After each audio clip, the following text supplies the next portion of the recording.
Bueno, sean todos bienvenidos a una nueva edición de mi podcast Bitácora de Viaje. Y bueno, en esta ocasión me toca de verdad un gusto y un placer para introducir a mi invitado de hoy, Luis Miguel Real, allá en la hermosa Holanda, en La Haya.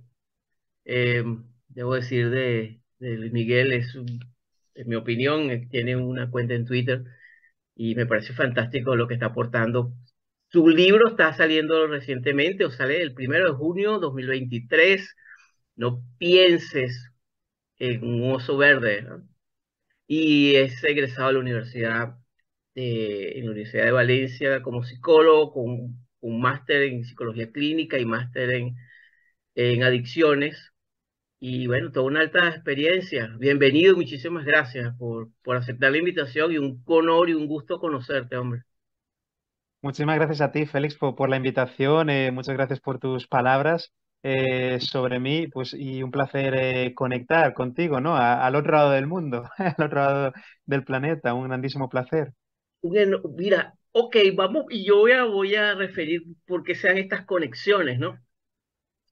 El Twitter es algo fantástico porque puedes conseguir o mucha basura de desinformación, de gente que está totalmente con otra idea, pero puedes conseguir personas muy interesantes que tienen una serie de conceptos que en mi opinión son, por lo menos me interesan mucho.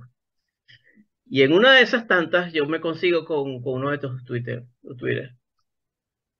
Y comienzo a escucharte y a seguirte, básicamente, y a referir unas cosas que en estos tiempos de estructuralismo y de posmodernidad, donde la verdad no existe, la realidad no existe, y eres el hijo predilecto del universo, y donde el universo conspira para darte cosas, me parece hermoso que comiencen a aparecer voces, que me refieren mucho a la metáfora del rey está desnudo.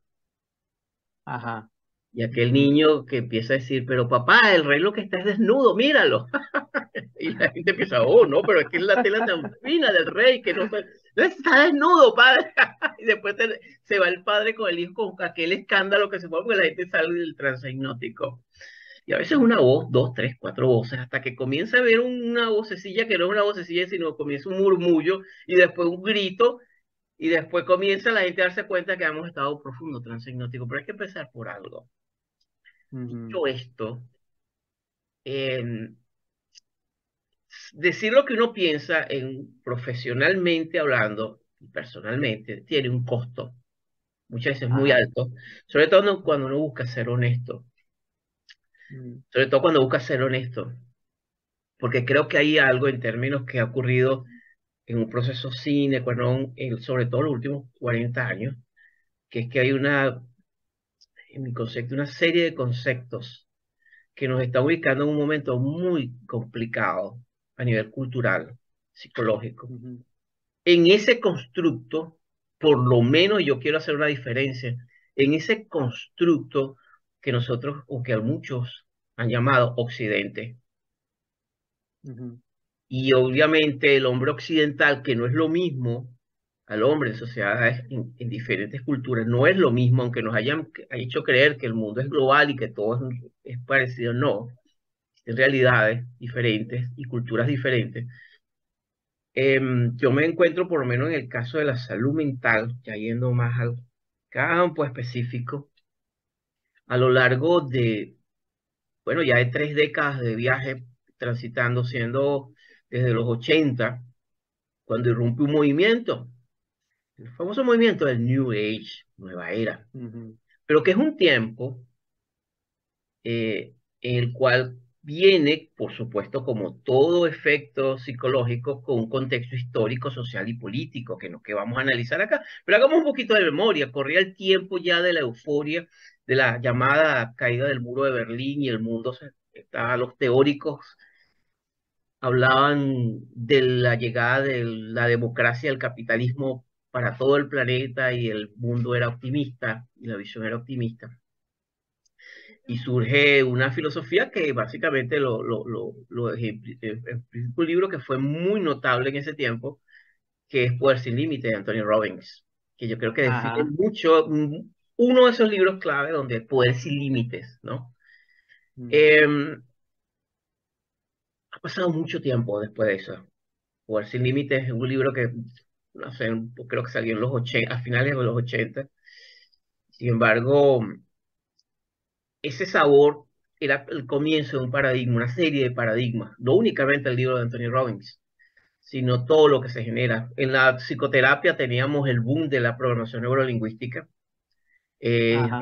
Richard Bandler y John Grinder haciendo cosas que fueron interesantes, porque así como hubo un movimiento imperante con el psicoanálisis emerge como una fuerza histórica importante, como una reacción a la época victoriana, según algunos aspectos de análisis. Mm, También surge después el conductismo también como una reacción, y ante esa reacción también surge esos dos leviatanes se enfrentan a ese llamado movimiento del potencial humano. El ujú, potencial humano con todo ese, y surge la gestal como una hija contestataria. Y después viene es decir, todo han sido como modas y contramodas pero al final, a mí algo que me ha impactado mucho es realmente que ya después de tantas décadas uno puede hacer, algunos, vamos a hacer como una reflexión más calmada. Hay algunos muy jóvenes, como tú, que tienen una visión muchísimo más clara y no tuvieron que pasar por todas estas décadas. Dicho esto, para no interrumpir el tema, eh, a mí me gustaría preguntarte, ¿de dónde surgen tus ideas? ¿De dónde comenzaste a reflexionar en serio acerca de lo que está pasando actualmente con la psicología actual y la psicoterapia? Pues empecé a reflexionar con ello desde mi propio conflicto personal, ¿no? Yo también salí de la universidad muy ilusionado, ¿no? Por empezar a trabajar con personas, empezar a practicar psicoterapia. Em, yo también salí de la universidad, digamos, algo desmotivado, ¿no? Algo desencantado con las herramientas con las que me habían dado, ¿no? Al final de la universidad. No me sentía capaz, digamos, entrenado como para ayudar a otras personas en el contexto de psicoterapia. Y ahí, en ese contexto de un estudiante buscando herramientas, apareció la terapia Gestalt, ¿no? Ahí apareció, me la ofrecieron también como una de las opciones para hacer ese practicum, ¿no? En la universidad, también dándoles autoridad, ¿no? De, oh, si la Facultad de Psicología apoya esas organizaciones, debe ser porque es una opción válida, ¿no?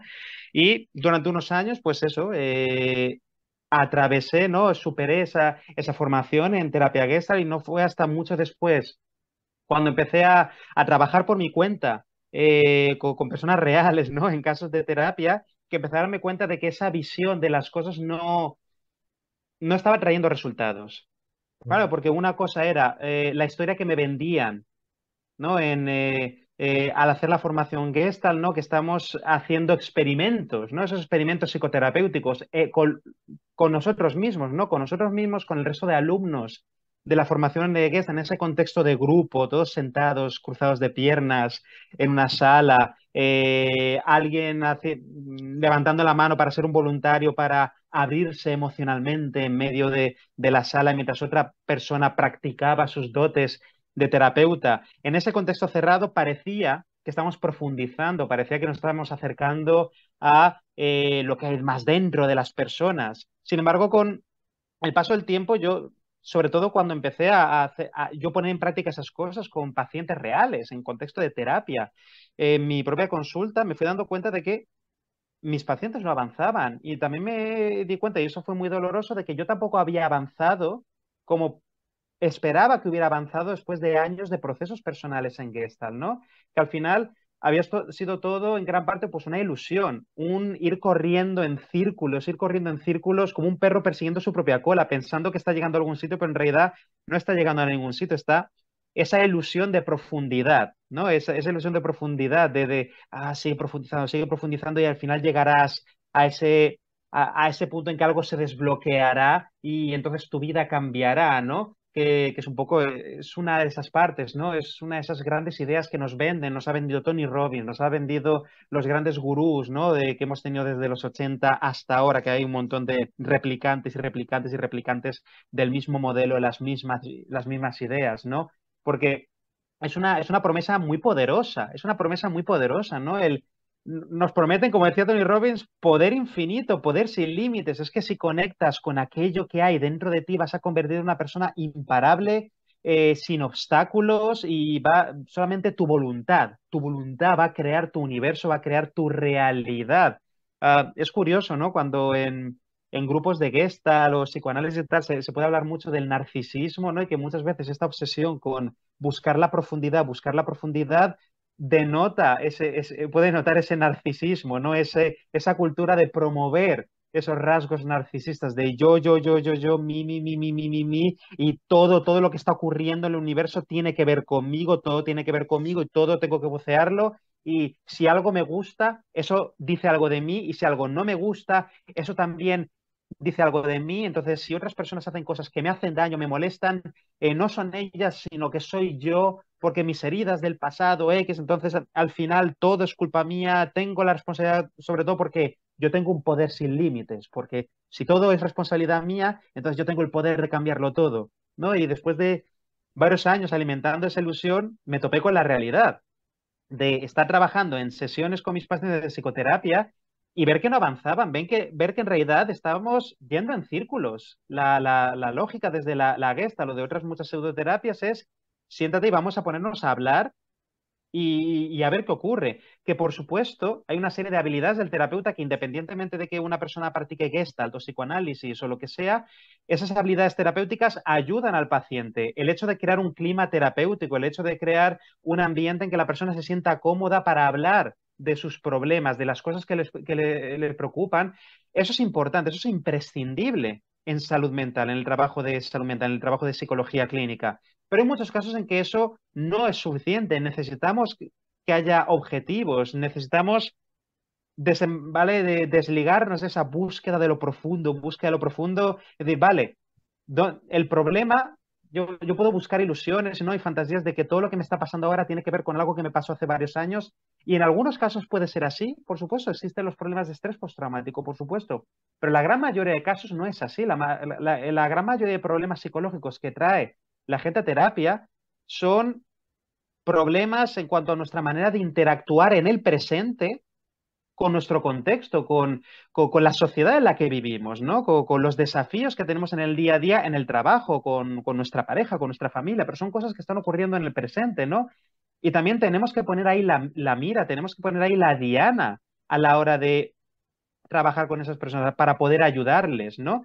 Entonces, yo también me di cuenta, ¿no? Que cuando empecé a desarrollar ese escepticismo hacia la Gestalt, ¿no? Ese pensamiento tan angustioso, ¿no? De, ¿puede ser que haya malgastado X tiempo de mi vida, dinero, tiempo, en aprender esta disciplina que realmente no está ayudando a mis pacientes y que además me ha tenido a mí autoengañado en lo personal y en lo profesional? Eso es un proceso muy difícil por el que salir. Hay muchas personas que pueden describir un proceso parecido al haber abandonado sectas. Hay una persona a la que sigo mucho, no sé si es muy conocida por esa parte del mundo, es un español llamado David Saavedra, que es una persona que estuvo 20 años siendo nazi, ¿vale? Siendo nazi en la extrema derecha española y escribió un libro maravilloso, ¿vale? Ahora no me acuerdo, es Memorias de un ex-nazi. Es un libro recomendadísimo porque va contando ese proceso mental, personal, emocional, para ir desembarazándose de esas ideas fijas que fue desarrollando a lo largo de los años, ¿no? Y poder abandonar esos pensamientos rígidos. Obviamente no pasa por un proceso igual, pero hay muchos elementos comunes, ¿no? Para una persona que a lo mejor abandone ciertas pseudoterapias, ¿no? Abandone ciertas maneras de entender el mundo, abandone, a lo mejor después de haber estado muchos años leyendo a Tony Robbins o a Borja Vilaseca o a cualquier persona de estas, llegar a ese punto de decir, he testeado estas ideas con la realidad y no me están llevando a ninguna parte. Voy a ponerlas a un lado y voy a intentar otra cosa diferente. Y efectivamente empecé a poner en práctica otras cosas. Ahora mismo los dos enfoques que practico principalmente es terapia cognitivo-conductual y terapia breve estratégica, Ujú. muy centradas en los objetivos, ¿no? Y La solución. en fijarnos, claro, en buscar soluciones mirando cuál es la manera en que la persona está interactuando con sus circunstancias presentes, ¿no? Intentar encontrar cambios de conducta lo antes posible. Entonces yo vi que por un lado mis pacientes empezaban a mejorar mucho antes y yo podía darles el alta.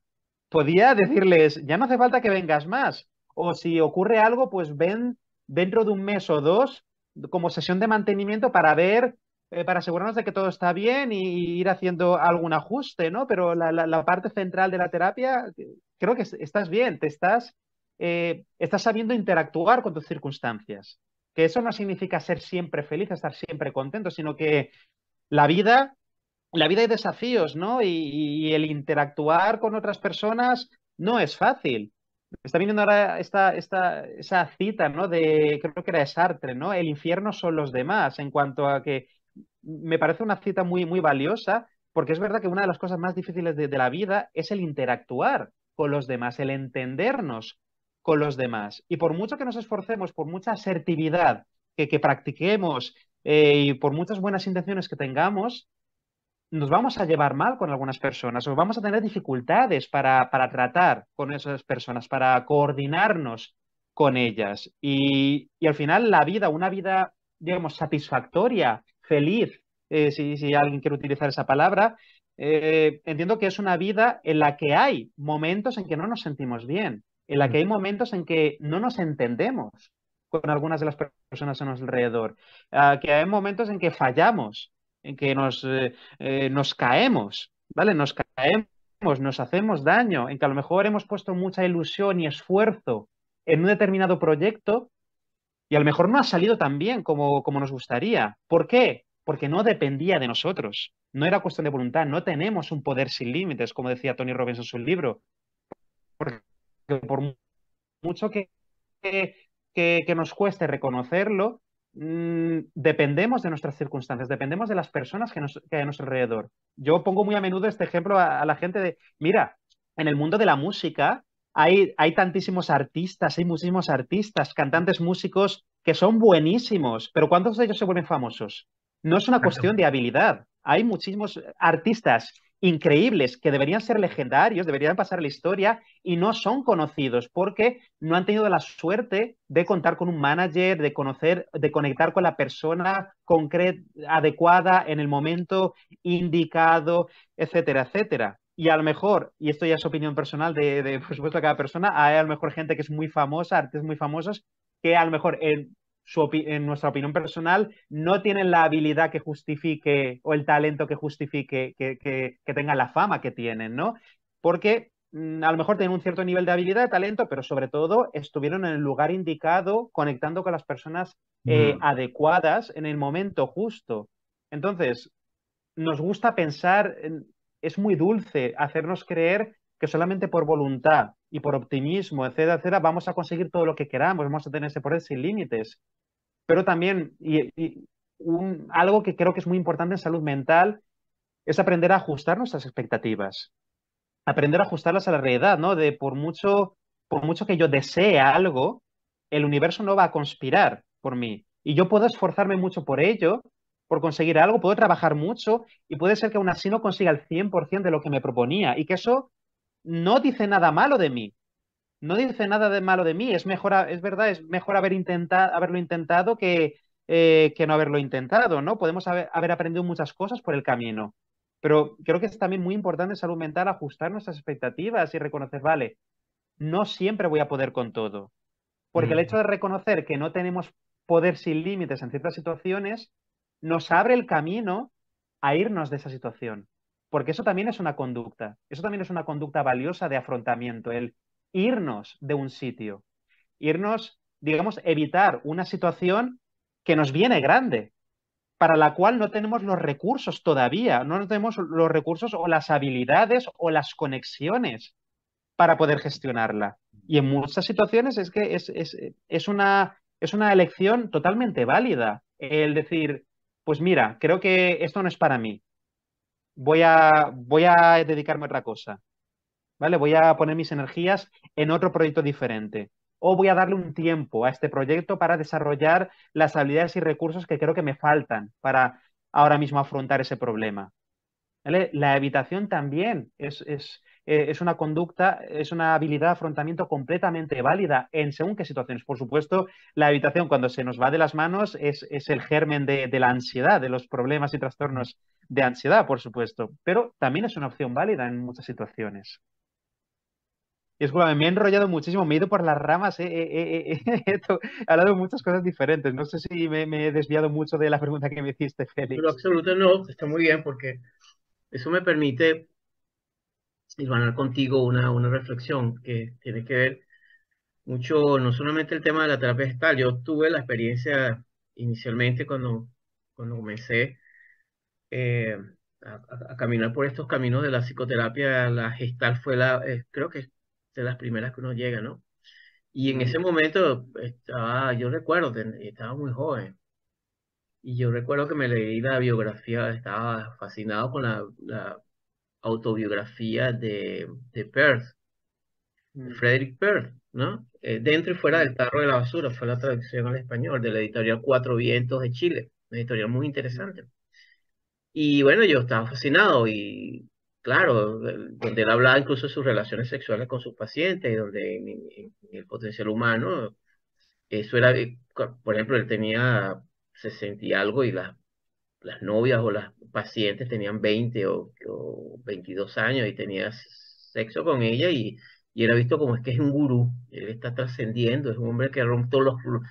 Claro, también creo que hay una edad donde uno puede reflexionar, creo que hay un daño enorme que se le ha hecho y que se le sigue haciendo en las escuelas, universidades, y es que el pensamiento crítico, reflexivo, ha sido extirpado. ujú, No nos forman, dicen pero es mentira. Realmente para eso tendríamos que ir a los antiguos y volver a los antiguos griegos y a reflexionar, ¿no? Y hacer preguntas. Y la conclusión en este momento, después de haber pasado 3 décadas ya no solamente en psicoterapia, sino en el campo de la salud mental, es que evidentemente eso no era ninguna trascendencia, era sencillamente un viejo verde y mis amigos de las estas saltarán pues, pueden opinar lo que quieran, pero mi opinión profesional es que sencillamente era un tipo, un perverso, que se aprovechó como la mayoría de los gurúes, tanto psicológico como espiritual, de la debilidad de los seguidores, ¿no? Hoy en día eso sería condenado legalmente por ser una secta sexual, de Y a tipo eso me explotativa requerí, sexual. me llamó mucho la atención precisamente porque la experiencia que tuve en la gestal, yo creo que la gestal como herramienta tiene como varios niveles. Por un lado, creo que puede ayudar terapéuticamente a un terapeuta como a afinar el rapport terapéutico. Por Ujú, ejemplo, hay ciertas técnicas que te pueden como en tu background profesional. Pero yo sentí, y eso por eso creo que, y ahí fue donde decidí también de contactarte, cuando tú dices, oye, pero es que tiene exactamente la misma experiencia, es que yo terminaba las sesiones con varias, primero ajá, con rabia, no era un proceso, y segundamente después entendí que una de las aseveraciones que tenía la terapia gestal es que el insight, el darse cuenta, es curativo. Eso no es verdad. El hecho de que tú te des cuenta de algo que has vivido, una realidad, más que darte cuenta, te haces una interpretación o comienzas sí, a darte cuenta de ciertos aspectos, no quiere decir que eso implique resolución del conflicto.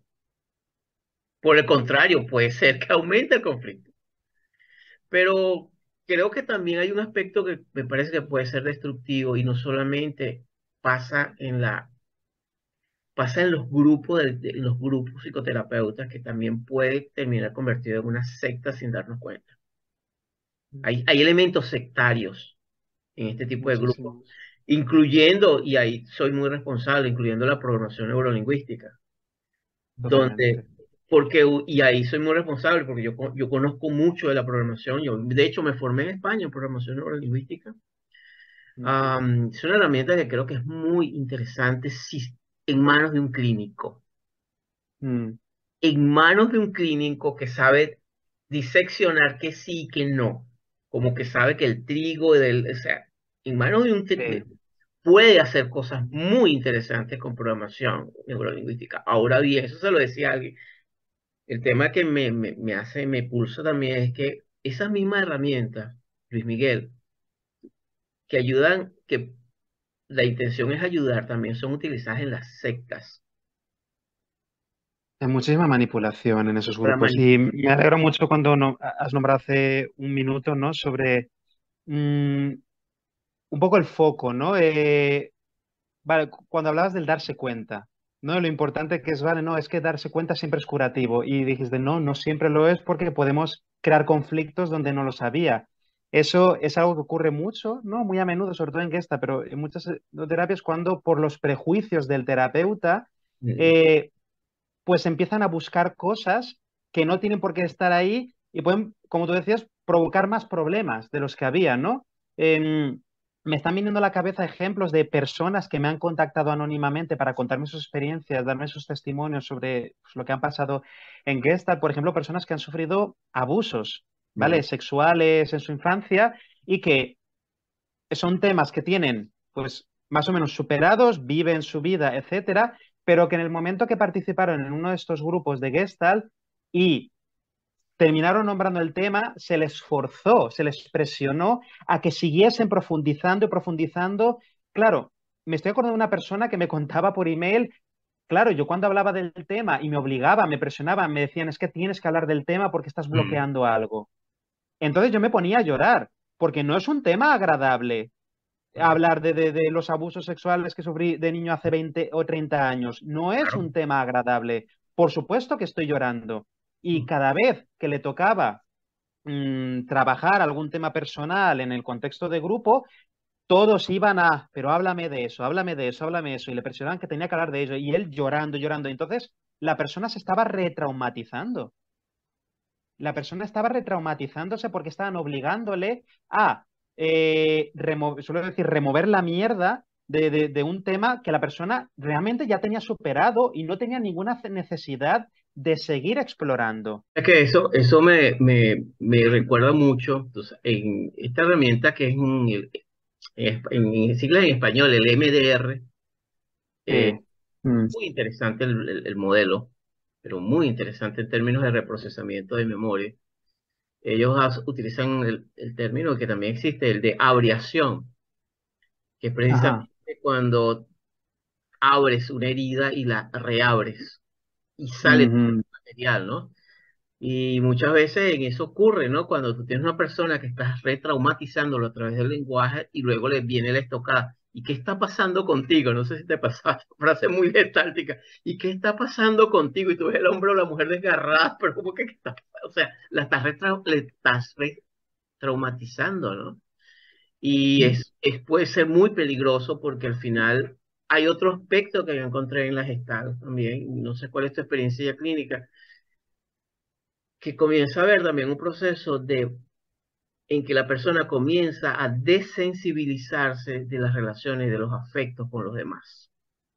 Bajo la apariencia de la libertad, del respeto al otro, comienza un proceso en el cual comienza a utilizarse herramientas psicoterapéuticas para hacerle daño a otros en nombre de el respeto. Es un arma de doble filo. No sé cómo lo has visto tú, pero es un aspecto que yo lo vi, lo viví.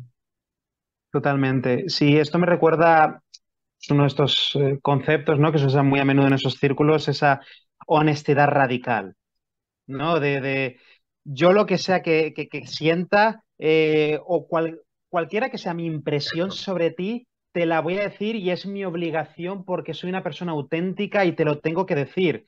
Y entonces estas personas pierden completamente la noción de lo social, la noción de, es que esa persona no te ha pedido tu opinión o has pensado tú en las consecuencias que lo que tú digas a esa persona van a tener. Es, claro, personas que por esa honestidad radical, ¿no? Se desresponsabilizan completamente de sus palabras y de sus acciones, entonces se acaban convirtiendo en auténticos psicópatas. Es un estilo cruel, torturador, machacador de la otra persona que se va promoviendo Y lo en esos gozan. círculos. Y lo gozan claro, efectivamente lo disfrutan porque se les ha reforzado en el contexto del grupo que eso es lo que tienen que hacer, que tienen que decir las cosas claras y lo que les venga a la cabeza, que se valora más la autenticidad que el bloquear emociones o lo que es. Entonces se va fomentando ese punto cínico, ese punto sádico incluso, ¿no? Ese punto sádico que yo lo he visto muchísimo Sí. en Gestalt, ¿no? En terapeutas, en otros alumnos, cómo se A van mí me ha pasado. promoviendo. ese tipo de rasgos, ese tipo de conductas hacia el paciente o hacia otras personas en general, porque también se promovía que esta autenticidad hay que traerla al día a día. Tú sabes que eso es muy interesante lo que dices y siendo muy honesto y humano en ese sentido, que es algo que tú vas adquiriendo y de hecho yo en mis años muy temprano llegó un momento en que fue una de las cosas que me empezó a mí a dejar de la gestal, comencé a ser cruel con los demás, precisamente en nombre de la gestal, en nombre de esa honestidad radical que tú dices, ¿no? Y Ujú. ahí también hay una reflexión, ¿sabes qué? Conversando contigo, hay un libro que me viene a la mente, que es de una editorial muy interesante, una editorial chilena, está en Santiago de Chile, que se llama Editorial Cuatro Vientos. La editorial Cuatro Ajá. Vientos es una editorial que fue muy interesante por la divulgación de libros no solamente de Gestal, el español, entre ellos está Claudio Naranjo, el chileno, Ujú. que estuvo en la parte de los alucinógenos, que hay toda una historia con él terrible, de metiendo gente en alucinógenos y experiencias psicóticas sin hacerse responsable de Claudio Naranjo. También fue muy importante porque hay un detalle interesante, y esto es más técnico. Eh, Hay un libro que es fundacional en la Gestalt, que es el Darse Cuenta. De, Sí. el Darse Cuenta es un libro muy interesante, de hecho es muy bonito la cantidad de ejercicios que tiene, hay una cantidad de ejercicios interesantes de exploración, el cual uno de ellos es, lo escribió Barry Steven y John Steven, madre e hijo.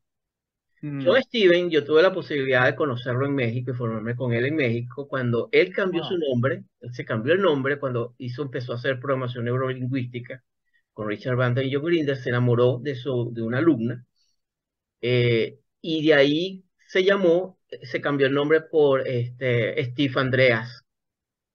Ajá. Steve Andreas tiene un libro muy bueno en psicoterapia que se llama El corazón de la mente.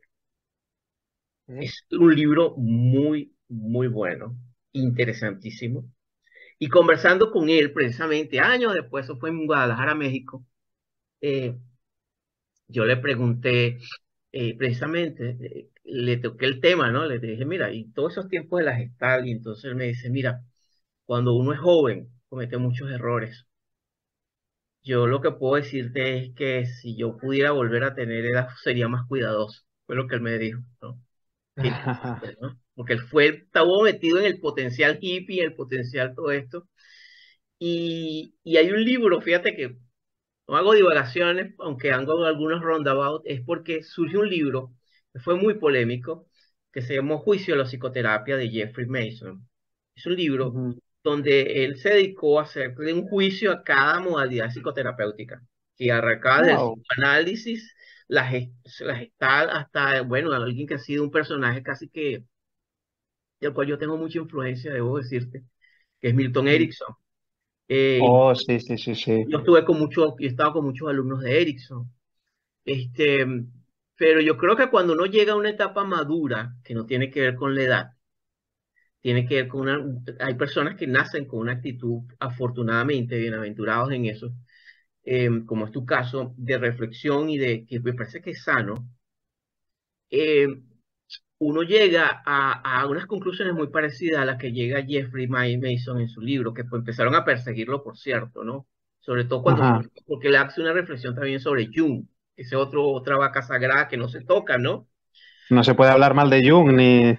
De Freud, ¿no? O sea, pues, se toca y yo particularmente, por lo menos, y alguno que otro amigo freudiano que tengo saltará por los aires, pero yo a una sesión, y yo siento que el psicoanálisis, desde un punto de vista teórico, es muy rico, muy simbólico, y creo que aporta muchísimo a la comprensión. Pero desde el punto de vista práctico, lo siento, no veo efectividad. Y no está demostrado científicamente, aquí pueden saltar y me puedan caer, y eso es válido, absolutamente válido, pero es lo que yo pienso Mm. profesionalmente hablando, de que no aporta un gramo de sanación para la persona en estos tiempos, sobre todo en estos tiempos.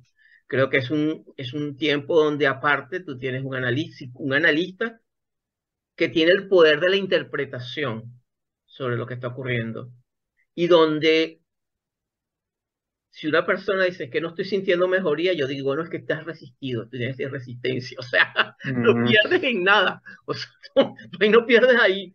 Y creo que voy a decir algo que es muy polémico, Luis Miguel. Creo que terminó tristemente convertido en una secta. Lo es, absolutamente, Secta viene no solamente de que muchas veces los rasgos son fundamentalistas, y asumo responsablemente lo que estoy diciendo, sino que también hay una soberbia y también al mismo tiempo hay una incapacidad de reflexionar y de reconocer dónde están fallando. Y eso no ha totalmente. cambiado. Eso no ha cambiado. Y a los estudiantes de psicología los llevan así y no los enseñan, no les enseñan a cuestionar, a reflexionar. Y a la larga, esto nos ha ido llevando. Fíjate que nosotros estamos así como conversando casi como el libro de Jeffrey Mason, porque llega un movimiento en el cual es te cuento aquí también una anécdota personal. Yo tuve la posibilidad de Seligman en una conferencia Oh, que él dio, ¿no? ujú, Padre de la psicología positiva, ¿no? mm, Ese es otro rollo y otro tema que está metido en todo esto también. Y eso fue en el Opera House en Sydney, Australia. Y se llenó ujú, completamente el Opera House, ¿no? Completamente. Uy, hay unos aportes muy valiosos, ¿no?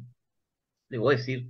Lo que me llamó la atención es que después, bueno, eran colas y colas y colas de personas esperando para que firmara el libro. Pero no había ni diferencia entre ir a ver a un cantante de pop o de rock con estos gurúes y esto, ¿no? No hay diferencia, porque hay una cosa que a mí me hace reflexionar mucho, y te lo digo como una persona que ha tenido que experimentar mucho eso que los antiguos griegos tenían una palabra que no gustaba y que no gusta en estos tiempos, que se llama el catabasis, el descenso. El descenso ujú. es una etapa, decían los griegos, o sea, todos vamos a vivir un catabasis, puede ser un divorcio, puede ser una toma de decisiones personales. Una persona que a una edad cambia una orientación sexual, pasa, a los Ajá. 40 años, La muerte de un familiar, una un persona exilio, cercana. Entonces, el ver destruido tu país, por ejemplo, el catabase que nos ha tocado a los venezolanos, ver destruido nuestro país, que no es mayor, que no es sí. destruido implicando trabajo, el tejido social, etcétera, etcétera. Vamos, nada personal, hombre, esto es parte del viaje. Pero tú decías algo que me parece que es necesario que uno sea lo suficientemente honesto para decirlo en el viaje. Esto es parte del viaje. Esto no se trata de que yo lo voy a resolver con psicología positiva o lo voy a resolver con pensamiento ilimitado. Es parte del viaje. Yo creo que ahí es donde está el gran quiebre que hemos tenido los profesionales, no solamente de salud mental, sino gente con responsabilidad, de que estamos creando generaciones de azúcar, azucaradas, de TikTok y de Instagram, de dientes perfectos, de vidas perfectas. Y cuando llega un gramo, fíjate lo de la pandemia, bastó Mm. una pequeña dosis para que tuvieras cómo comenzó a aflorarse la cantidad de neurosis, de histeria. Y esa es la próxima reflexión que me hago aquí contigo. O sea, ¿qué está pasando con nosotros y como sociedad que el centro se ha convertido en una psicoterapia hecha para el hedonismo, para el mi, y no para reflexionar que la vida es mucho más grande que el pequeño mi, que me mueve, que me va y que me... ¿Cómo lo Me ves? encanta tu reflexión, Félix. Sí, sí, totalmente. Una psicoterapia muy centrada, demasiado centrada en el yo, en mí.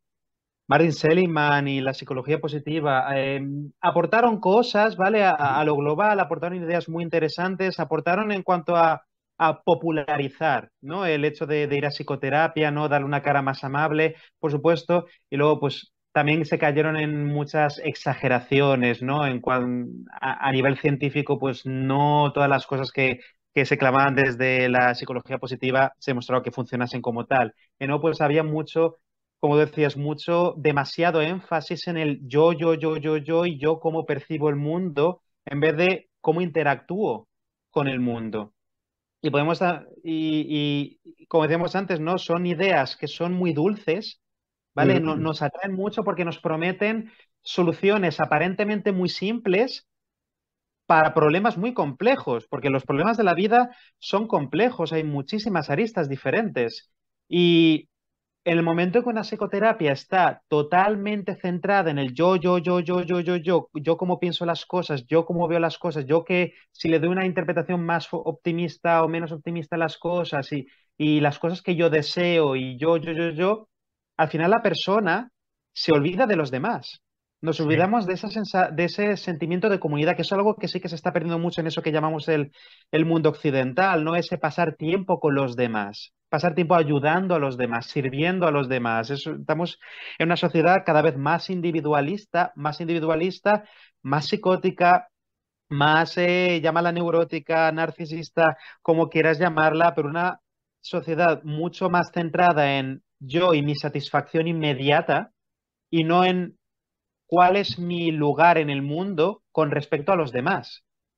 El cómo yo para ser feliz, para disfrutar de la vida o estar bien, no solamente las ideas que yo tenga y los libros de autoayuda que me lea, sino también el cómo interactúo con las personas que forman parte de mi vida, Mm, que pueden ser mi familia, pueden ser mis amigos, pueden ser mis compañeros de la universidad, pueden ser mis compañeros de trabajo, puede ser cualquier cosa, pero yo soy quien soy en el mundo también en referencia a las personas que me rodean y con las que vivo, no necesariamente con las que viva en casa, con las que conviva, sino con las que interactúo en el día a día. Y eso es algo que se olvida muy a menudo, ¿no? Por eso pongo tanta atención, tanto énfasis en hablar del contexto de nuestras circunstancias, no solamente para estar sanos mentalmente, no debemos fijarnos solamente en ir controlando y vigilando cada uno de nuestros pensamientos, de, está mal que esté triste, está mal que esté enfadado, no debería enfadarme, debería claro. verlo todo maravilloso, porque la vida es maravillosa si pongo mis deseos en ello. No, porque al final para que estemos bien mentalmente, para que disfrutemos de salud mental, tenemos que aceptar nuestro malestar, nuestras propias decepciones con la vida y, y también el cómo interactuamos con nuestras personas, nuestro roce con otras personas y cómo en ese struggle, ¿no? En esos desafíos y dificultades es donde encontramos muchas veces el verdadero placer de la vida, ¿no? Que es el superar dificultades. Y por superarlas no me refiero a hacerlas desaparecer, Mm, sino por haber pasado por una situación complicada y poder decirme, he conseguido apañarme con los recursos con los que yo contaba, ¿vale? No ha sido todo perfecto, no he ganado una medalla de oro, pero he conseguido atravesar y sobrevivir a esta situación con mis recursos, ¿vale? Con lo que he ido aprendiendo a base de ensayo y error, etcétera, etcétera. Y mm, como decía antes, incluso podemos llegar a la conclusión en algunas situaciones de que lo mejor es alejarnos y dejarla para otro momento o abandonar completamente esa empresa o ese proyecto o lo que sea, porque retirarse a tiempo de un proyecto también es una victoria. Se han ganado muchas guerras a base de retirarse a tiempo de una batalla por reconocer que no se podía ganar, que no se podía ganar. Mira, nos vamos a ir a casa y así salvamos a nuestros soldados y a lo mejor podemos volver a intentarlo mañana.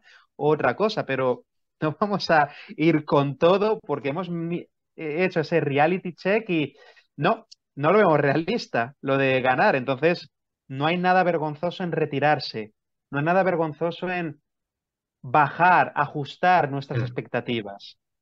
No hay tampoco nada doloroso en pasar por algo de incomodidad. No hay tampoco nada vergonzoso en reconocer que no podemos con todo y reconocer que necesitamos a los demás para ser nosotros mismos, para ser quienes somos, necesitamos de los demás. No somos personas más débiles por el hecho de pedir ayuda a otros. Que en esa Ujú, sociedad también, esta sociedad cada vez más individualista, se promueve muchísimo el yo tengo que ser autosuficiente, yo tengo que hacerlo todo por mí mismo, todo a solas, todo a solas. Y eso es extremadamente cruel porque nos ponemos a nosotros mismos en situaciones en las que nos vamos a hacer mucho daño, más daño del necesario, y que vamos a estar rechazando la ayuda y el apoyo, de nuevo, de la comunidad, de nuestra comunidad, de nuestra tribu, tu familia, tus amigos, compañeros, tu pareja, etcétera, etcétera. Que es uno de los desafíos, ¿no?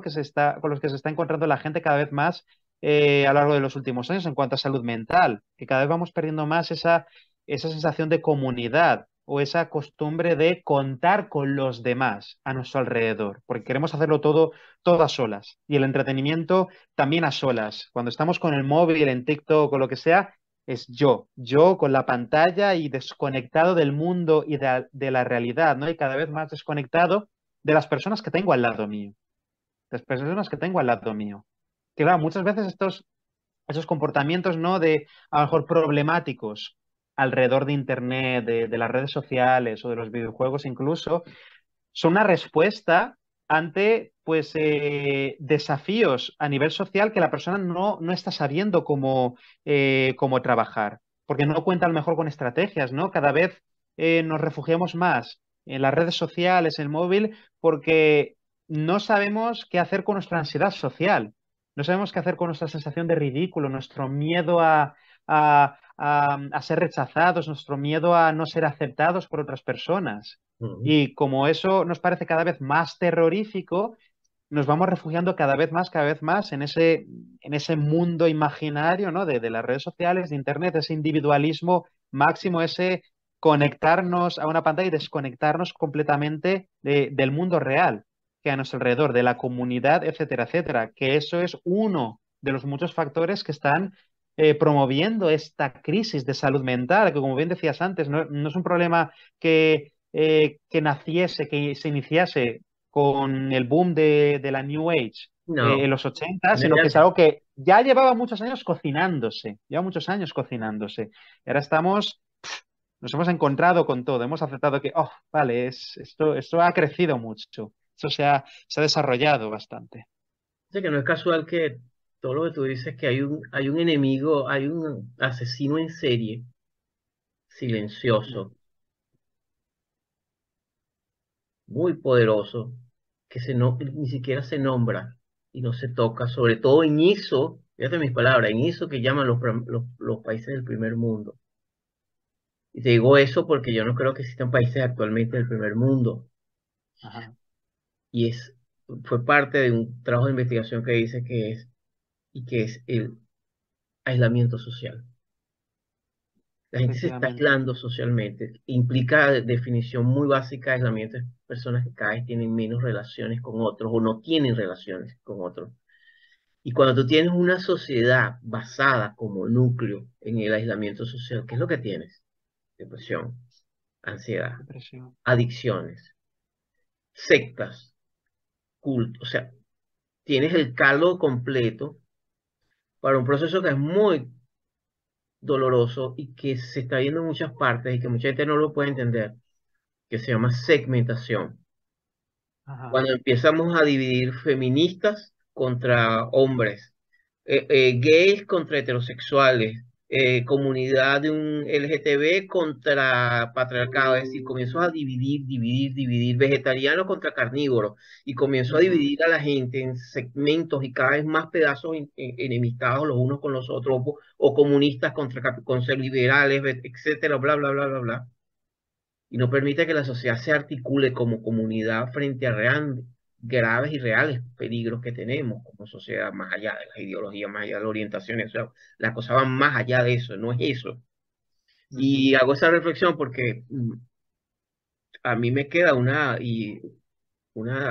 reflexión muy interesante en estos signos de estos tiempos, contigo como psicólogo clínico, es que a mí me preocupa mucho, y voy a usar una metáfora o sea, que viene de los tiempos de la Edad Media, que es la casa de brujas, donde se casaban las brujas. Mm, ¿Hasta qué sí, punto nosotros comenzamos con todo este boom que son producto de todas de este momento post-estructural, del post-estructuralismo, de la posmodernidad, de una persecución, una casa de brujas con nuestras propias emociones, no solamente, no inducidas por nosotros, sino inducidas por otras, por agentes externos, donde la tristeza, la rabia, la nostalgia, estados que nos hacen humanos, que nos comunican, son perseguidos como brujas, casa de brujas. Y es una especie de totalitarismo de las emociones. No, háblame del optimismo, Háblame de lo positivo, no seas tóxico, no te pongas tóxico, no te pongas drama queen. Y comenzamos a convertirnos en una especie de monstruos deshumanizados, que no somos capaces Deshumanizados. de sentir al dolor propio, ni siquiera el propio, mucho menos vamos a poder entender al otro, a sentir al otro, a escuchar al otro. Y ahí es donde te pregunto, tú como un psicólogo clínico joven, ¿cómo tú ves eso esto que te estoy planteando, cómo lo percibes? ¿Cómo lo vives también como profesional? Mm. Me encanta que saques este tema, Félix. Claro, para crear esa comunidad, ¿no? Para vivir en comunidad necesitamos ser vulnerables. Necesitamos ser vulnerables, ¿no? Las personas nos pueden apoyar en el momento en que hemos reconocido que tenemos un problema, en el momento que hemos reconocido que nos estamos sintiendo mal. Esa tristeza, miedo, enfado, todo eso pasa por reconocer un problema, una vulnerabilidad, y en el momento en que nos obsesionamos con estar siempre felices y mostrar esa fachada, proyectar esa fachada externa, esa imagen externa de que todo nos va bien, estamos creando esa barrera entre nosotros y los demás. Si no mostramos esa vulnerabilidad, si no reconocemos a mí este tema no me parece bien, o pues tengo mis dudas sobre esto, o esta situación me parece injusta y me hace sentir enfadado, me hace sentir frustrado, o me estoy sintiendo triste porque estoy percibiendo que estoy perdiendo esto, estoy echando de menos, estoy echando en falta esto, esta nostalgia, o esta amenaza, este tema, esto me da miedo, me preocupa que pueda empeorar, que puedan ocurrir ciertas cosas. Y el hecho de admitir en voz alta esas cosas que nos preocupan, sea mediante la tristeza, el enfado, el miedo, la ansiedad o lo que sea, les estamos dando el espacio a otras personas para ayudarnos, para apoyarnos. No, esto no tiene por qué ser que otras personas busquen soluciones por nosotros, pero simplemente que nos sintamos escuchados, porque en el momento en que nos permitimos hablar en voz alta sobre las cosas que nos preocupan, reencuadramos esa información. Mm. La reencuadramos, reencuadramos esa historia, esa narrativa, podemos observarla después de haberla dicho. Porque claro, en el momento hay una diferencia muy grande entre nuestro mundo interior y lo que ocurre cuando verbalizamos esas ideas. Por eso la psicoterapia, independientemente de que se haga Gestalt, psicoanálisis o lo que sea, independientemente de que sea una pseudoterapia, el punto que funciona en prácticamente todas las terapias, sean más científicas o sean pseudoterapias, es el hecho de que la persona tenga un espacio para hablar de estas cosas. Porque en el hecho de que en el momento en que está hablando sobre ellas, que se obliga a verbalizar esos pensamientos abstractos, esas sensaciones abstractas, se permite autoobservarse y entonces ver esas distorsiones, esas aristas, ¿no? Esos puntos en que a lo mejor se estaba atascando y no estaba viendo bien una parte de la realidad. Y entonces nos permite planificar nuevas acciones. Y por supuesto, en el contexto de la psicoterapia, ¿no? De la psicología clínica, habrá un profesional que apoye a la persona a la hora de reencuadrar esas ideas, esas emociones, etcétera, etcétera. Y es algo que en menor medida también hacemos con nuestras familias, con nuestros amigos. Y uno de los grandes problemas hoy en día en cuanto a salud mental es, como decías antes, muchas personas están aislándose, están perdiendo esa red de apoyo. ¿Por qué hay tanta gente necesitando psicoterapia hoy en día? Porque no tienen una red de apoyo en su día a día. Hay muchísimas personas que me escriben pidiendo información sobre mis servicios de psicoterapia y me preguntan si me pueden escribir a cualquier hora del día si necesitan animarse o si tienen algún problema o sienten ansiedad. Y entonces les digo que no, que nuestro trabajo se limita a las sesiones de terapia, que es ahí donde vamos a poner en perspectiva las cosas que le están ocurriendo, que está sintiendo, y vamos a intentar planificar, poner objetivos, hacer evaluación, todas las cosas que hagamos y planificaremos, digamos, plantearemos tareas también para antes de la siguiente sesión, que la persona también vaya cambiando su manera de interactuar con el mundo entre sesión y sesión, ¿no? Eso es lo que va a traer el cambio. Pero yo no puedo estar disponible en el día a día para si está preocupada que me mande un mensaje. Lo primero, porque si me escribe probablemente voy a estar en otras sesiones con otras personas o voy a estar en mi vida privada, pero lo más importante es que la persona no puede volverse dependiente de mí como psicoterapeuta. Claro. Ya es que necesito a alguien a quien Mm. contarle que estoy preocupado. ¿Qué hago si tengo miedo de tener una recaída en el alcohol? Tienes que encontrar tu red de apoyo en tu día a día. alguien que forme parte de tu vida. Yo soy tu psicólogo, yo no formo parte de tu vida. Una parte del tratamiento no es solamente tu relación con el alcohol, o tu relación con la cocaína, o tu relación con la ansiedad. Es cómo haces uso de tus redes de apoyo y cómo vas desarrollando diferentes estrategias que tú puedas utilizar, pero una de esas estrategias es cómo haces uso de las personas a tu alrededor, las personas que te quieren, las personas que te aprecian, las personas que quieren estar ahí. De tú poner esa vulnerabilidad y abrirte y decirle a otras personas, estoy pasando por un mal momento. Hoy estoy teniendo más ansiedad de lo habitual o he tenido unos cuantos días buenos, pero hoy me están dando ganas de beber alcohol y no sé qué hacer. Entonces esa persona puede ayudarte en ese momento a distraerte, a estar con ella, a sentirte apoyado, a poner tu mente en otro sitio, lo que sea. Pero también muchas veces este boom de psicoterapia, sea psicología positiva, sea lo que sea, también estamos patologizando muchas cosas que son relativamente naturales. Y la Mm, psicoterapia, el boom de la psicoterapia como gran moda, también está sustituyendo nuestra comunidad en el día a día, nuestras relaciones sociales. Muchas veces el abusar de la psicoterapia puede aislarnos más todavía, ¿no? Si no se enfoca esa psicoterapia como un puente para ayudar a la persona a reforzar esos pilares en su vida. Esos pilares de voy a confiar más en las personas que tengo a mi alrededor, voy a intentar ganarme su confianza también, voy a confiar más en ellas, voy a permitirme ser más vulnerable con ellas, hablar con ellas sobre las cosas que me hacen sentir frustración o tristeza o miedo. Y por supuesto, voy a ir poniendo en práctica estrategias que hayamos practicado en psicoterapia, pues con este psicólogo, pero una parte importante van a ser las personas que conviven, que forman parte de mi vida, forman parte de mi vida. Me parece muy interesante porque vamos a un campo bien que tiene que ver con el pensamiento. Hay una gran tendencia, y casi que una obsesión, que es cultural, no solamente en el tema de la psicoterapia, en nuestra cultura de controlar nuestro pensamiento. Y ahí abro el capítulo de tu libro. Recientemente estás publicando un libro, eh, No pienses en el oso verde. Y, y creo que por ahí van las cosas, ¿no? Desde un poco dentro de varios temas que estás tocando, yo creo que ahí una de las cosas es que tú estás planteando lo que no es no me atrevo a decir que es un movimiento, pero se una cantidad de voces desde la psicología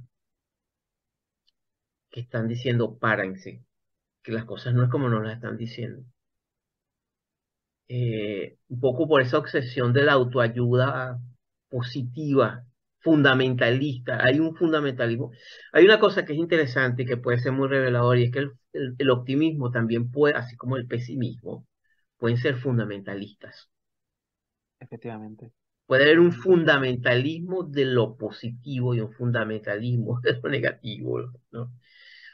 Y yo creo que es necesario como hacerse un detente, hay que pararse.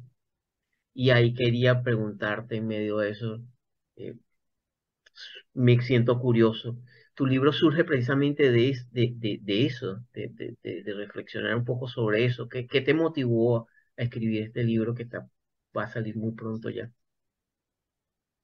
Pues justamente eso, ¿no? Estas reflexiones, ¿no? Que por supuesto no son mías. Yo me gusta decir que camino sobre hombros de gigantes, ¿no? Hay muchísimos otros psicólogos que han hablado mucho de estos temas, ¿no? Sobre los peligros de el exceso de optimismo, ¿no? Ese optimismo tóxico, ¿no? Yo le debo muchas ideas al maravilloso libro de Happycracia de Edgar Cabanas y Eva Illouz, ¿no? Y a muchos otros profesionales, ¿no? Cuando elegí ese título, ¿no? Para el libro, No pienses en oso verde, viene un poco de este discurso, ¿no? Que he ido utilizando pues con mis suscriptores, ¿no? Con gente en redes sociales, ¿no? De si intentas evitar o bloquear un asunto que te hace sentir angustia, preocupación, miedo, ansiedad, tristeza, enfado, va a salirte el tiro con la culata, va a ser un efecto de backfire, ¿no? Va a ser peor. Paradójicamente, vas a empeorar tu ansiedad, vas a empeorar tu capacidad para lidiar con esas emociones. Porque el momento en que nos obsesionamos con evitar pensar en algo, más pensamos en ese algo. No piensas en un oso verde, vas a pensar en un oso verde hasta que el oso verde te acabe comiendo, básicamente. Te acabe devorando, de que es que no puedo con Mm, esto. Y es una de las ideas principales del libro, ¿no? En contraposición, ¿no? A esa deriva del exceso de lo positivo, el fundamentalismo, la tiranía de lo mm, positivo, que para estar bien mentalmente, emocionalmente, necesitamos dedicar tiempo a nuestras emociones desagradables. mm, Necesitamos dedicar tiempo a reconciliarnos con nuestro miedo, con nuestro enfado, con la tristeza. Dedicar además un capítulo entero a cada una de estas cosas, un capítulo entero al miedo, otro capítulo entero a la tristeza, otro capítulo entero al enfado, y los titulé así, en elogio del miedo, en elogio de la tristeza, en elogio mm, del mm, enfado. Y voy explorando diferentes maneras en que esas emociones nos aportan muchísimo en la vida, son necesarias, las necesitamos para sobrevivir, las necesitamos para estar sanos, las necesitamos para defendernos de los desafíos de la vida. Sobre todo, me gusta especialmente la emoción del enfado, en contraposición a ese fundamentalismo de lo positivo, ¿no? Ahora se está poniendo muy de moda en el contexto empresarial, en el contexto laboral, esa figura del del Happiness Chief Officer, mm. etcétera, etcétera, ¿no? Pues esos pseudo coaches que básicamente van a estar ahí intentando que la gente esté siempre de buen humor cuando a lo mejor eso, en la mayoría de los casos, es una estratagema del management de la empresa para darles otra cosa en lugar de a lo mejor subirles los salarios a los Exacto. trabajadores o mejorar sus condiciones laborales, que sean menos abusivas, que tengan más flexibilidad para tener tiempo con la familia, que esa es la vida de verdad, lo que puedes hacer fuera del trabajo. Te puede gustar muchísimo tu trabajo y es maravilloso que tu trabajo te apasione, pero la vida es lo que ocurre fuera del trabajo también, sea tú con tus aficiones y tus hobbies, o tu familia, tu pareja, tus amigos, pero necesitamos tiempo para esas cosas. Y claro, cuando se pone tanto énfasis en ese fundamentalismo positivo de realmente se está entrenando a los empleados para que si tienen un problema no, no vean la responsabilidad de la empresa, se pongan a sí mismos toda la responsabilidad. Si no estoy bien en el trabajo es por mi culpa, porque yo no estoy poniendo la actitud o la mentalidad adecuada. Y ahora está esta persona a la que pagan para manipularme, para que esté siempre contento y que básicamente si tengo algún problema, alguna queja, me autorresponsabilice en lugar de mirar al management y decir, esto no está bien organizado Ujú, o nos estáis exigiendo demasiado o estos objetivos que nos habéis planteado no son realistas o esto que está ocurriendo es básicamente abuso laboral. Y si no hacéis algo, voy a denunciaros, voy a poner una demanda, voy a tomar las medidas que sean necesarias. Entonces esos Chief Happiness Officers aparecen ahí como esos chivos expiatorios, ¿no? Para intentar para manipular, ¿vale? Sectarizar, ¿vale? Son esos representantes de ese pensamiento coercitivo, ¿no? De pensar así porque nos conviene, ¿no? A los de arriba de la empresa les conviene, les es mucho más cómodo que penséis de esta manera. Y es una ideología neoliberal lo que se impone a la gente, ¿no? Y nombro bastante el tema a lo largo del libro, pero diría que esa es la idea principal, ¿no? Ese permitirnos hablar de lo que nos hace sentir mal, ujú. porque en el momento que reconocemos que no nos sentimos bien, eso nos pone en una posición en la que ya estamos preparados para buscar soluciones y ponerlas en práctica, y ponerlas en práctica.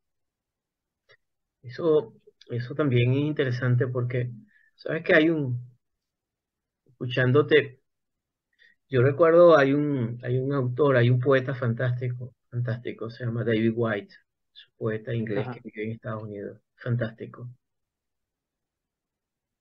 Y en una conferencia yo le escuché a David White decir algo que a mí creo que define mucho esta conversación contigo, Luis Miguel.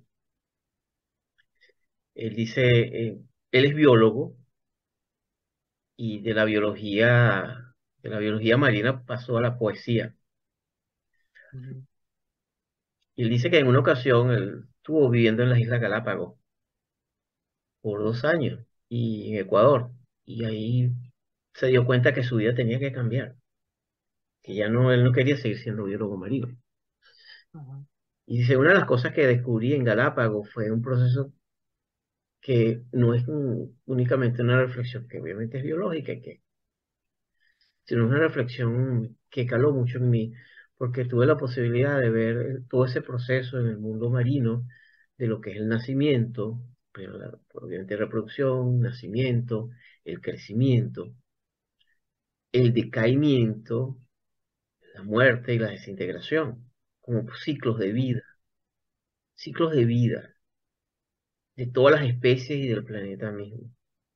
Dice, yo que he estado viajando por todo el mundo, no a mí me llama la atención que, por ejemplo, en Estados Unidos y en Canadá, y lo veo en Europa, la gente está obsesionada por esa primera mitad del ciclo vital, que es nacimiento, desarrollo, crecimiento, nacimiento, crecimiento, pero no quiere saber nada del proceso que implica el crecimiento, muerte. No quieres, entonces no me asombra de que más de un 50% de la población tenga problemas con la vida. Si no quieres ver el otro lado, ey, y no vamos a caer en los extremos, yo creo que la vida está llena de milagros y es maravillosa y es Por hermosa. supuesto. Yo creo que cuando una persona tiene la maravilla de poder apreciar la dimensión humana, de lo que te puede enseñar, por ejemplo, mira, el caso, por ejemplo, un género como el blues en música, que es lo que hace tan mágico que el blues va más allá. Te comentaba que, por ejemplo, el caso en la música, que es lo que hace maravilloso un género, por ejemplo, que va más allá de las edades, lo puedes ver en un concierto de gente de 15, de 80, de 30, 40, por ejemplo, un género como el blues, porque te permite Ujú. conectarte con las emociones, desde la tristeza, la alegría, la picardía, cualquier tipo se conecta a través de la musicalidad, por ejemplo, o el jazz. Eh, y yo creo que ese tipo de musicalidad también hay una musicalidad en las emociones. La profunda riqueza, Joseph Campbell, ese gran mitólogo del siglo XX que decía que el dragón representaba en el fondo en diferentes culturas el miedo que tenemos que enfrentarnos, usando pensamientos míticos, Mm. pero la riqueza que hay cuando encuentras el dragón y enfrentas al dragón, ¿no? La riqueza de las emociones, la belleza que hay en la tristeza, en la nostalgia, en la rabia, porque la rabia es un gran movilizador de la energía psíquica. Cuando hay una inmensa rabia y dices, ya basta, tú movilizas una cantidad de recursos que no movilizarías si estuvieras únicamente desde el confort y desde la apatía, ¿no? De hecho, es decir, esto es un tema enorme como tú, como autor, ya lo estás esbozando y yo creo que es el gran regalo que tenemos, ¿no? Y yo pienso que también es interesante también comenzar a ayudar y apoyar a las personas a desmitificar mitos que se han ido, mitos, pero que no son mitos lumínicos, son mitos oscuros. Y enseñarle, por ejemplo, yo creo que a las nuevas generaciones, yo creo que ese es un trabajo que estás haciendo. Y tú y una cantidad de gente, mucha gente muy sensata, decirles, hey, párate, no eres tan grande como para crear el universo. Hay cosas que están fuera de tu control. Hay cosas que no controlamos en este mundo. No importa las cuántas oraciones hagas, no importa cuántas pesas hagas, no importa cuántos rituales, mantras. Es decir, eso es parte de lo que es, y es nada personal, es la vida. Nothing personal, es life, es la vida, la vida. Mm.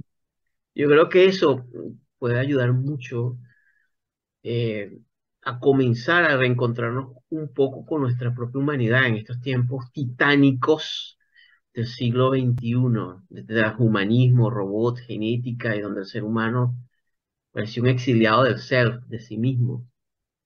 Mm. Totalmente, totalmente, me parece importantísimo. Sí, me gusta mucho esa metáfora que has utilizado sobre la música, ¿no, Félix? De, claro, una sinfonía, una pieza musical es muy compleja, hay muchas cosas. Entonces las emociones también forma parte de esa sinfonía que somos, ¿no? Porque nos ayudan, nos fortalecen, nos empoderan, ¿no? El permitirnos estar tristes cuando ha habido una pérdida, cuando nos sentimos tristes por algo, nos hace más humanos y nos permite, nos ayuda a poner la vida en perspectiva para luego tomar decisiones más acorde a nuestras necesidades. El Ujú, enfado, el expresar, permitirnos expresar el enfado de manera acorde a las circunstancias, por supuesto, sin dejarnos llevar completamente, ¿no? Pero permitirnos expresar de manera sana el enfado nos permite defendernos de situaciones injustas, ¿no? ujú, Somos personas indefensas si no nos permitimos expresar nuestra frustración sobre algo, si no nos permitimos decir que una situación nos parece injusta o que no merecemos que se nos trate de tal o cual manera, nos vamos a convertir en personas indefensas de las cuales otras personas se van a aprovechar muchísimo. El miedo también es maravilloso porque es nuestra primera línea de defensa. El miedo nos sirve para detectar esas situaciones para las cuales no nos vemos con recursos o habilidades. Y es verdad que podemos tener problemas por dejarnos llevar demasiado por el miedo, pero no debemos volvernos al extremo y evitar sentir miedo o forzarnos a afrontarlo todo, afrontarlo todo. No, el miedo también es muy sabio muchas veces, ¿vale? El miedo es extremadamente sabio, el miedo nos puede salvar de cometer ciertos errores sin remedio, ¿vale? Y el miedo nos puede ayudar a enfocar desafíos despacio, más despacio, de manera sostenible, teniendo en cuenta las dificultades, teniendo en cuenta esas partes que no controlamos todavía bien, ¿no? Y ujú. para las cuales pues tendremos que ir un poco pasito a pasito, ¿no? Porque como esta situación me da miedo, como reconozco la posibilidad de amenaza, de riesgo aquí o allá, eso me permite enfocar el cómo afrontar esta situación de una manera mucho más responsable, mucho más efectiva. Mm, El miedo, la tristeza y el enfado nos ayudan a ser más efectivos en la vida, más efectivos en todos los sentidos.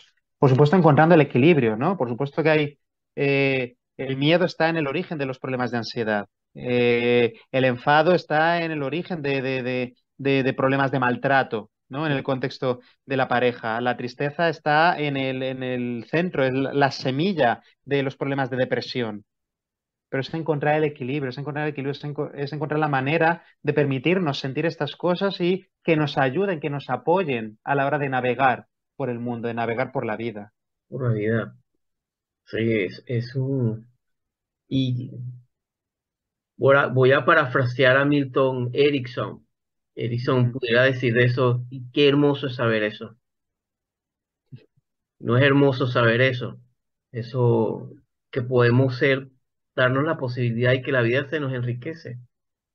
No nos quita, nos hace más plenos, más capaces, más amorosos, más valientes, más íntegros con nosotros mismos. Yo creo que Más íntegros. eso es valioso, eso es parte de porque somos humanos, ¿no?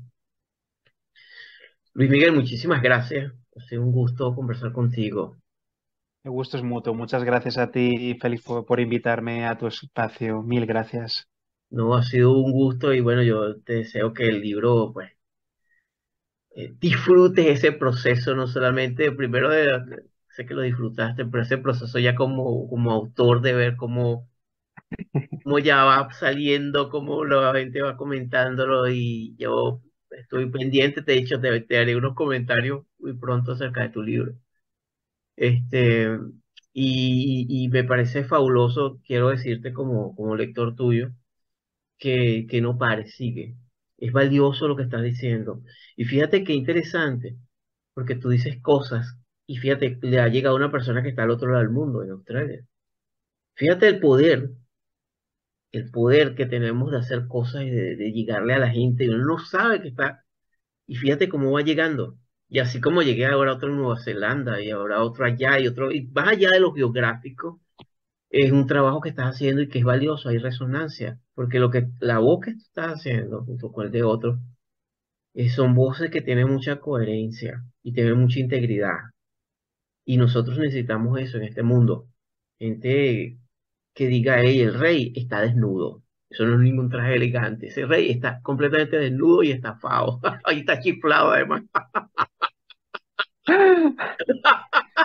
Muchísimas gracias por tus palabras, Félix. Muchísimas gracias. Sí, es una cosa maravillosa que yo todavía no termino de creerme, ¿no? Esto de estar charlando, teniendo una conversación amena con una persona que está en la otra punta del mundo y doy gracias, ¿no? De tener esas oportunidades, ¿no? Poder disfrutar de una conversación con personas como tú, Félix. Y de nuevo, pues un absoluto placer y muchísimas gracias por invitarme a tu espacio, a tu rincón de Internet.